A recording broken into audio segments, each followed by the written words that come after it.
प्रशासनिक अधिकारियों और सरकारी बाबुओं के बीच में भिड़ंत आखिरकार जम्मू कश्मीर में क्यों हो रही है?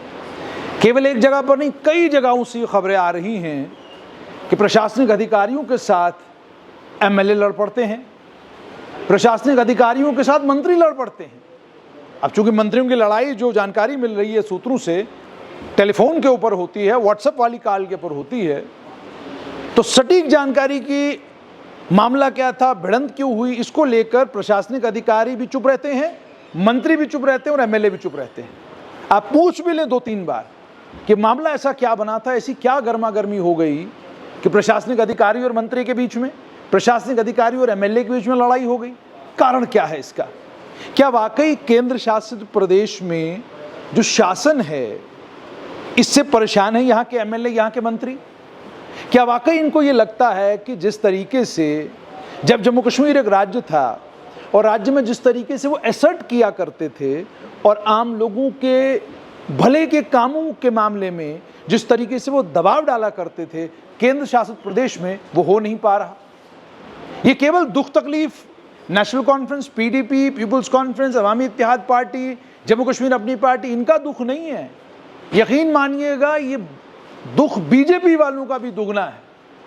आपको बीजेपी के कई नेता मिले होंगे, एमएलए के वीडियोस आपने सोशल मीडिया पर देखे होंगे कि पीएचई के दफ्तर में कोई हंगामा, पीडब्ल्यूडी के दफ्तर में कोई हंगामा, और अगर पीएचई पीडब्ल्यूडी दफ्तर में हंगामा नहीं तो डीसी ऑफिस में कोई हंगामा। अब हंगामे का कारण क्या है? क्या ये जो दो पगडंडियों पे सरकार चल रही है, एक तरफ से उपराज्यपाल चला रहे हैं, एक तरफ से मुख्यमंत्री चला रहे हैं, और जो ये बार बार एक बात निकल के आ रही है कि आईएएस अधिकारी केवल और केवल उपराज्यपाल की सुनते हैं और जो अधिकारी जम्मू कश्मीर सरकार के अधीन हैं वो सरकार के अलावा किसी की नहीं सुनते। हालांकि ये सच्चाई हो नहीं सकती, संभव ही नहीं है। भाई सबसे ऊपर तो मुख्य सचिव हैं, उनके नीचे प्रिंसिपल सेक्रेटरी, तो जाहिर सी बात है निचले क्रम पर काम करने वाला कोई भी अधिकारी हो उसको ऊपर वाले क्रम पर काम करने वाले अधिकारी की तो सुननी है। और कोई भी फैसला निचले क्रम पर काम करने वाला अधिकारी ले, वो फैसला तब तक फैसला नहीं माना जाता जब तक सचिव या सबसे ऊपर क्रम पर बैठा हुआ अधिकारी उस पर दस्तखत न करे। तो मतलब इंटरडिपेंडेंस मुकम्मल तौर पर है। लेकिन इस इंटरडिपेंडेंस के बावजूद उप मुख्यमंत्री सुरेंद्र चौधरी नजर आते हैं, कभी पीडब्ल्यूडी वालों को सबक पढ़ा रहे होते हैं, कभी पीएचई वालों को सबक पढ़ा रहे होते हैं, और अच्छा खासा पढ़ाते हैं। वीडियो सोशल मीडिया पर वायरल होते हैं। ये जो सरकारी अफसर हैं, सरकारी अफसरों की खिंचाई अच्छी खासी हो रही होती है, सोशल मीडिया पर वो वायरल हो रही होती है। हालांकि कानून ये कहता है कि इसका अधिकार उप मुख्यमंत्री को नहीं है। वो पब्लिकली किसी भी अधिकारी को इस तरीके से जलील नहीं कर सकते। ये शब्द मैं ये प्रयोग कर रहा हूं, मुझे माफ कीजिएगा, शब्द का प्रयोग नहीं करना चाहिए, मगर आम भाषा में तो यही है। आप किसी आम आदमी से बात करें तो वो यही कहता है कि आप देखिए जनाब, ये फलां जगह इतने सारे अफसरों को बहुत बुरे तरीके से डांट दिया। और इस चीज से इतने नाराज एक बारी पीपुल्स कॉन्फ्रेंस के नेता सज्जाद गनी लोन हुए कि उन्होंने ट्वीट कर दिया और कहा कि इसका अधिकार उप मुख्यमंत्री को नहीं है, उन्हें इस तरीके से सरकारी अफसरों के साथ पेश नहीं आना चाहिए। माइनिंग के मामले में कई वीडियोज वायरल हुई। उसके बाद इतना ही नहीं बल्कि स्पोर्ट्स मंत्री सतीश शर्मा का भी वो ऑडियो वायरल हुआ, जिस ऑडियो में सतीश शर्मा जम्मू जिले के एक अफसर को लेकर कुछ शब्दों का प्रयोग कर रहे थे। आखिरकार कारण क्या है इसका?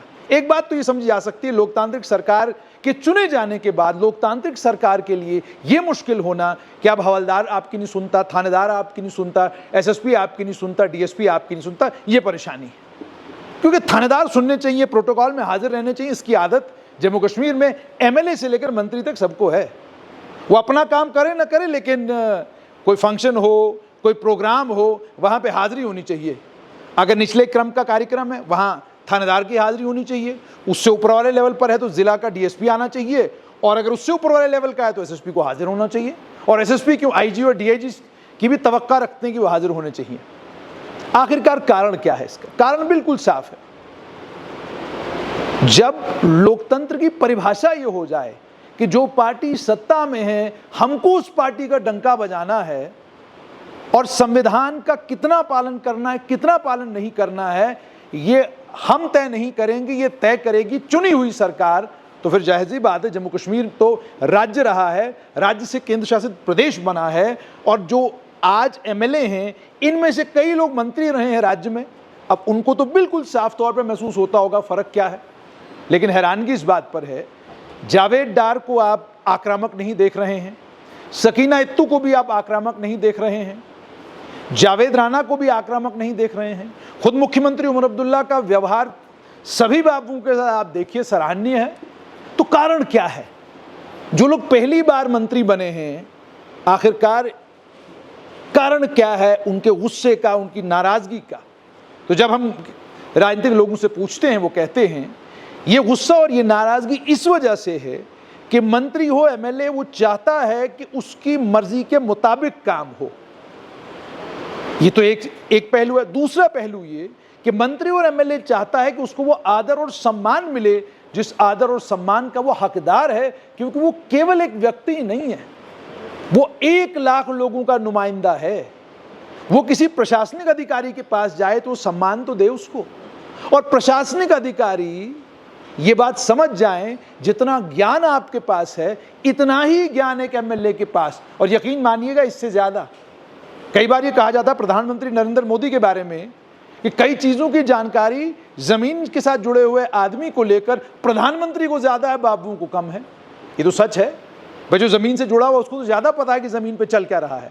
हम तो देख भी चुके हैं ये कि प्रशासनिक अधिकारियों के पास जब आप जाते हैं, आप अगर प्रशासनिक अधिकारियों को वीडियो फोटो दिखा दें कि जनाब ये देखिए एविडेंस से गलती हुई है, वो कहता है ना मैं नहीं मानता जी। आप कहते क्यों नहीं मानते? मेरे नीचे काम करने वाला अधिकारी जो कह रहा है वो सच है, प्रमाण तो हम दिखा रहे हैं, फोटो दिखा रहे हैं, वीडियो दिखा रहे हैं, ना प्रमाण नहीं। मेरे नीचे काम करने वाला अधिकारी जो कह रहा है सच यही है, कारण भी यही है। फिर होता क्या है, जब प्रमाण देखकर, सबूत देखकर भी बात प्रशासनिक अधिकारी नहीं मानता, बात चली जाती है कोर्ट में, और जब बातें कोर्ट पहुंच जाती वहां पड़ती है डांट। फिर प्रशासनिक अधिकारियों को ये समझ में आता है कि ये जो कह रहा था बिल्कुल सही कह रहा था। जरूरत इस बात की है कि वो अधिकारी जो राज्यपाल के नीचे काम कर रहे हैं और वो अधिकारी जो मुख्यमंत्री के नीचे काम कर रहे हैं, दोनों को ये समझना होगा कि आपकी जिम्मेदारी जहां अपने अपने जो बॉसेस आपके हैं उनके प्रति है, वहीं पर आपकी जिम्मेदारी संविधान के प्रति भी है, वहीं पर आपकी जिम्मेदारी कानून के प्रति भी है, और वहीं पर आपकी जिम्मेदारी, सबसे बड़ी जिम्मेदारी देश के नागरिकों की तरफ है। सबसे बड़ी जिम्मेदारी वही है। और देश के नागरिकों के नुमाइंदे जब आपके पास आए तो आपको ये समझना है कि आप जब सिविल सर्विस का इम्तिहान क्वालिफाई करते हैं तो आप मसूरी में एक एकेडमी में जाते हैं, वहां आपको बहुत सारी चीजें सिखाई जाती हैं। सिखाई क्यों जाती हैं? क्योंकि आप जिस जीवन में जाने वाले हैं वहां पर लोभ है, लालच है, ताकत है आपके पास, आप बहुत ताकतवर हैं, बहुत ज्यादा ताकत संविधान ने आपको दे रखी है। इसको पचाना कैसे है ये आप उन एकेडमीज और इंस्टीट्यूट्स में सीखते हैं। लेकिन नेताओं की बात जहां तक आती है, मंत्रियों की बात जहां तक आती है, ये जमीन से चल के आते हैं। इनकी एकेडमी वो आम आदमी का घर है, इनका स्कूल वो आम आदमी का घर है, जिसके घर में आना जाना इनका सुबह शाम है। और आम आदमी जब अपना दुखड़ा लेकर आता है, वो आपका कानून नहीं समझता, वो आपकी किताब नहीं समझता। आम आदमी कहता जी मेरे घर में नलका लगवाओ, मैंने आपको वोट दिया है, मेरे घर में बिजली लगवाओ, मैंने आपको वोट दिया है, मुझे प्रधानमंत्री आवास में घर चाहिए, मैंने आपको वोट दिया है। अब आप कानून समझाइए, जनाब ये ऐसे नहीं होता, ये ऐसे होता है। वो नहीं समझता। और जनाब मुझे ये नहीं पता, मुझे बिजली का कनेक्शन चाहिए, जनाब मुझे नहीं पता, मुझे बिजली फीस माफ चाहिए। ये आम आदमी की मानसिकता है, क्योंकि उसने अपना नेता जिसको चुना है उसको चुना ही इसीलिए है ताकि वो उसका दर्द, उसका तकलीफ प्रशासन तक पहुंचा सके।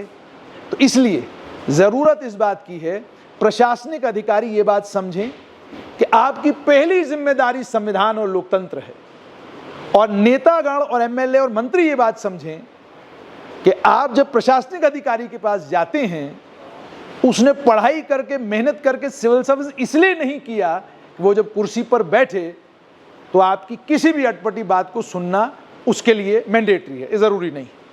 इसलिए जरूरत इस बात की दोनों पहिए एक साथ चलें, दोनों एक दूसरे का सम्मान करें तो बात बनेगी। यदि ये सम्मान एक दूसरे का नहीं हुआ, जिसकी जानकारी मिल रही कि नहीं है, नतीजा ये निकल सकता है कि एक टाइम आएगा जब प्रशासनिक अधिकारी ये तय कर सकते हैं कि हमको बात बिल्कुल नहीं सुननी, अब तो हम वही करेंगे जो कानून कहता है। और जब कानून की किताब के मुताबिक आप काम करना शुरू करते हैं तो उससे दिक्कतें नेताजी को भी होंगी और उससे दिक्कतें आम आदमी को भी होंगी। हालांकि किताब के मुताबिक ही सब कुछ होना चाहिए, मगर रूल्स एंड प्रोसीजर्स आम आदमी के लिए बने हैं और इन रूल्स एंड प्रोसीजर्स में परिवर्तन भी आम आदमी के लिए होना चाहिए। सर्वोपरि सिर्फ एक है जिसे हम संविधान कहते हैं, चलना संविधान के ऐन मुताबिक है, लेकिन जब रूल्स एंड प्रोसीजर्स की बात आए आम आदमी के लिए उनमें लचक पैदा करनी जरूरी है।